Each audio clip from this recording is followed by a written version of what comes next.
എന്തുകൊണ്ടാണ് പല ബന്ധങ്ങളും തകരുന്നതെന്ന് നിങ്ങൾക്കറിയാമോ? നിങ്ങൾ എപ്പോഴെങ്കിലും അതിനെക്കുറിച്ച് ആലോചിച്ചിട്ടുണ്ടോ? പുറമെ നിന്ന് നോക്കുമ്പോൾ എത്രയോ ദൃഢമെന്ന് നമുക്ക് തോന്നിയിരുന്ന ബന്ധങ്ങളാകും പെട്ടെന്നൊരു ദിവസം വേർപിരിയുന്നത്. യഥാർത്ഥത്തിൽ അത്തരം ബന്ധങ്ങളൊന്നും ദൃഢമായിരുന്നില്ല എന്നതാണ് സത്യം. ബന്ധങ്ങളിൽ വരുന്ന തകർച്ചയെയും അതിൻ്റെ കാരണങ്ങളെയും വിശകലനം ചെയ്യുകയാണ് ഇന്ന് ഈ വീഡിയോയിലൂടെ. വീഡിയോ ഇഷ്ടമായാൽ ചാനൽ സബ്സ്ക്രൈബ് ചെയ്യാൻ മറക്കാതിരിക്കുക. പരസ്പരമുള്ള ധാരണയും വിശ്വാസമില്ലായ്മയുമാണ് പല ബന്ധങ്ങളെയും തകർച്ചയിലേക്ക് തള്ളിയിടുന്ന പ്രധാന ഘടകം. ഒരു ബന്ധത്തിലെ തകർച്ച എന്നത് പെട്ടെന്ന് ഒരു സുപ്രഭാതത്തിൽ സംഭവിക്കുന്ന ഒന്നല്ല. എത്രയോ വർഷങ്ങൾക്ക് മുമ്പ് തന്നെ അത് ആരംഭിച്ചിരിക്കും. അതിനെ അവഗണിച്ച് എല്ലാം ശരിയാകുമെന്ന പ്രതീക്ഷയിൽ നിങ്ങൾ മുന്നോട്ട് പോകുന്നു. ഇനി ഒരിക്കലും ഇതൊന്നും ശരിയാകില്ല എന്ന് നിങ്ങൾക്ക് ബോധ്യം വരുന്ന നാൾ നിങ്ങൾ പിരിയാനുള്ള തീരുമാനവും എടുക്കുന്നു. എത്ര സിമ്പിൾ അല്ലേ? ഞാൻ ഇത്ര സിമ്പിളായി ഇത് പറഞ്ഞു പോകുന്നു എങ്കിലും അതിലൂടെ കടന്നു പോയവർക്കറിയാം അത് എത്രത്തോളം വിഷമം പിടിച്ച അവസ്ഥയാണെന്ന്. ഇതുവരെ കൂടെ നടന്നിട്ട് ഇനി മുതൽ നമ്മൾ ഒറ്റയ്ക്കാണെന്ന് ബോധ്യപ്പെടുന്ന നിമിഷമുണ്ടല്ലോ, അതാണ് ലോകത്തിലെ ഏറ്റവും വിഷമം പിടിച്ച നിമിഷം. പരസ്പരമുള്ള വിശ്വാസമാണ് ഏതൊരു ബന്ധത്തിൻ്റെയും അടിത്തറ. അതിൽ വിള്ളൽ വീഴാതെ കാത്തു സൂക്ഷിക്കുക എന്നതാണ് ഏറ്റവും പ്രധാനപ്പെട്ടത്. നിങ്ങളോട് സംസാരിക്കാൻ താല്പര്യമുള്ളവരെ മാത്രം നിങ്ങളോടൊപ്പം നിർത്തുക. അല്ലാത്തവരെ നിങ്ങളോടൊപ്പം നിർത്തിയിട്ട് യാതൊരു പ്രയോജനവുമില്ല. നിങ്ങൾ പറയുന്ന ഓരോ കാര്യത്തിലും അവർ കുറ്റങ്ങളും കുറവുകളും കണ്ടെത്തിക്കൊണ്ടേയിരിക്കും. അങ്ങനെയുള്ളവർ കൂടെയുണ്ടായിട്ട് എന്ത് കാര്യം? നിങ്ങളുടെ ഉള്ള മനസമാധാനം കൂടി നഷ്ടപ്പെടുമെന്നല്ലാതെ മറ്റൊന്നും സംഭവിക്കാൻ പോകുന്നില്ല.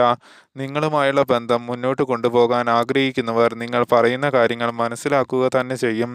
അല്ലാത്തവരാണ് നിങ്ങൾ പറയുന്ന കാര്യങ്ങളിലെ കുറ്റങ്ങൾ കണ്ടുപിടിച്ച് അതും പറഞ്ഞ് നിങ്ങളെ കുത്തിനോവിച്ചു കൊണ്ടിരിക്കുക. അത് അവർക്കൊരു രസമാണ്. പക്ഷേ നിങ്ങളോ അതിൻ്റെ പേരിൽ വിഷമിച്ചിരിക്കുന്നു. ഇത്തരക്കാരെ നിങ്ങൾ ജീവിതത്തിൽ നിന്ന് അങ്ങ് പറത്തിവിട്ടേക്ക്. കാരണം ഇവർ ഒരിക്കലും നിങ്ങൾക്ക് യോജിച്ചവരല്ല. എല്ലാവരോടും നിങ്ങളുടെ എല്ലാ കാര്യങ്ങളും തുറന്നു പറയുന്ന ശീലം അങ്ങ് ഉപേക്ഷിച്ചേക്ക്. കാരണം ആ ശീലം നിങ്ങളെ മറ്റുള്ളവരുടെ മുന്നിൽ ഒരു കോമാളി കഥാപാത്രമാക്കി മാറ്റും. മറ്റുള്ളവരുടെ സന്തോഷത്തിനു വേണ്ടി ഒരുപാട് നന്മകളൊന്നും ചെയ്തു കൂട്ടാൻ ഒരിക്കലും മെനക്കെടരുത്. മറവി എന്നത് ഏറ്റവും കൂടുതലുള്ളത് മനുഷ്യർക്കാണ്. അവർക്ക് നിങ്ങൾ ചെയ്ത ഒരു നല്ല കാര്യവും ഓർമ്മയിലുണ്ടാകില്ല.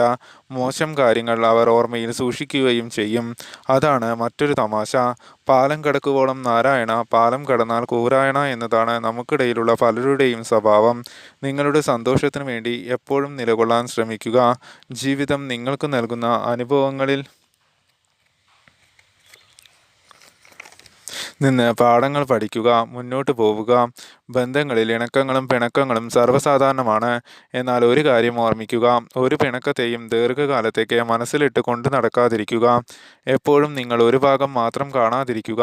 ഏതൊരു കാര്യത്തിനും രണ്ട് വശമുണ്ട്, അത് തിരിച്ചറിയാൻ ശ്രമിക്കുക. നിങ്ങളുടെ പല ബന്ധങ്ങളും തകർക്കുന്ന പ്രധാനപ്പെട്ട ഘടകം ദേഷ്യം തന്നെയാണ്. ദേഷ്യം ഒരു മോശം വികാരമാണ്. ദേഷ്യം ഒരിക്കലും പ്രകടിപ്പിക്കരുത് എന്ന് ഞാൻ പറയില്ല. പക്ഷേ അത് അത്യാവശ്യമായിടത്ത് മാത്രം അങ്ങനെ ചെയ്യുക. അല്ലാത്ത പക്ഷം അത് നിങ്ങളുടെ എത്രയോ വർഷങ്ങളായുള്ള ബന്ധത്തെ തകർത്തു കളയും. ഒരു ബന്ധവും വിശ്വാസവും കെട്ടിപ്പടുക്കാൻ നമുക്ക് ജീവിതകാലം മുഴുവൻ വേണ്ടി വന്നേക്കാം. എന്നാൽ അതിനെ നശിപ്പിക്കാൻ നമ്മുടെ ഒരു നിമിഷത്തെ എടുത്തുചാട്ടം മതിയായിരിക്കും. ഒരുപക്ഷെ വർഷങ്ങളെടുത്ത് നമ്മൾ നേടിയത് ഒരു നിമിഷം കൊണ്ട് നമ്മളിൽ നിന്ന് ഇല്ലാതാകും. ചില മനുഷ്യർ നമ്മുടെ കൂടെയുള്ളത് ഒരു പ്രത്യേക സുഖം തന്നെയാണ്. ചിലരുടെ ചിരികൾക്ക് നമ്മളുടെ എത്രയോ സങ്കടങ്ങളെ മായ്ച്ചു കളയാൻ കഴിയും. അങ്ങനെ ഒരാളെ ജീവിതത്തിൽ നിങ്ങൾക്ക് ലഭിച്ചാൽ ഒരിക്കലും അയാളെ കൈവിടരുത്. അവർ നിങ്ങളുടെ ജീവിതത്തെ സന്തോഷിപ്പിക്കുക തന്നെ ചെയ്യും. ഒരു കാരണവുമില്ലാതെ ഒന്നും പറയാതെ നിങ്ങളുടെ ജീവിതത്തിൽ നിന്ന് ഇറങ്ങിപ്പോകുന്നവരെ ഇറക്കി വിടുക തന്നെ ചെയ്യുക. നിങ്ങളുടെ ഹൃദയത്തിൽ അവർക്ക് സ്ഥാനമുണ്ടായിരിക്കാം, എന്നാൽ അവരുടെ ഹൃദയത്തിൽ നിങ്ങൾക്ക് ഒരു സ്ഥാനവുമില്ല. അതുകൊണ്ടാണ് അവർ നിങ്ങളുടെ ജീവിതത്തിൽ നിന്ന് ഇറങ്ങിപ്പോകുന്നത്. അത് നിങ്ങൾ ആദ്യം മനസ്സിലാക്കുക. നിങ്ങളെ മനസ്സിലാക്കുന്ന ആരൊക്കെയാണോ നിങ്ങളോടൊപ്പം ഉള്ളത് അവരെ കൂടെ കൂട്ടുക. അവരോടൊപ്പം മുന്നോട്ട് പോവുക. ജീവിതം പലപ്പോഴും പ്രതീക്ഷിക്കാത്ത സമ്മാനങ്ങൾ നൽകി നമ്മളെ ഞെട്ടിച്ചുകൊണ്ടേയിരിക്കും. മുന്നോട്ട് പോവുക, പോരാടുക. അതാണ് നിങ്ങൾക്ക് മുന്നിലുള്ള ഏക വഴി.